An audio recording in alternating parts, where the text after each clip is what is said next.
sommes une exploitation avec 3 associés. Donc nous avons principalement des vaches laitières. Au total, on a un peu plus de 100 hectares de terrain en culture et 25 hectares en bois. Donc, là-dessus, il y a une dizaine d'hectares également en noyer, noix de Grenoble. Et puis on a une activité bois sur l'exploitation qui va du bois piqué, bois bûche, bois déchiqueté pour les chaufferies automatiques. On a commencé en 1998 de faire du bois plaquette sur l'exploitation. Donc l'utilisation du bois plaquette sur l'exploitation, c'est tout d'abord sur les différentes habitations des associés. Et ensuite, en complément, on a à la fois l'eau chaude pour la salle de traite.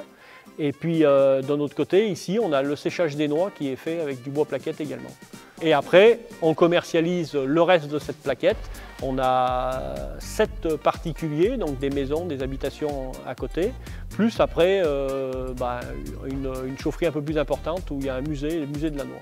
Alors nous, l'activité bois au total sur l'exploitation, c'est à peu près guère plus de 10% du chiffre d'affaires, mais c'est principalement du temps passé et il n'y a pas de charge du même niveau que sur la partie laitière ou sur la partie sur les noix par exemple. Je suis également président de la CUMA Bois Énergie du Dauphiné qui a au total 180 adhérents sur l'Isère, la Drôme et quelques communes de l'Ain.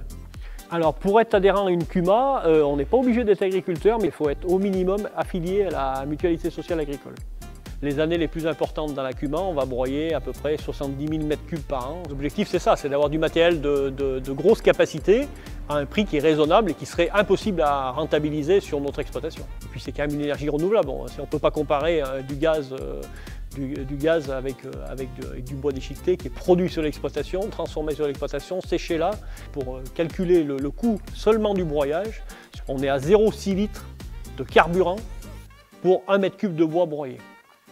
Et pour ces 1 m3 de bois broyé, on sait que ça a une valeur à peu près calorifique de 80 litres de fioul.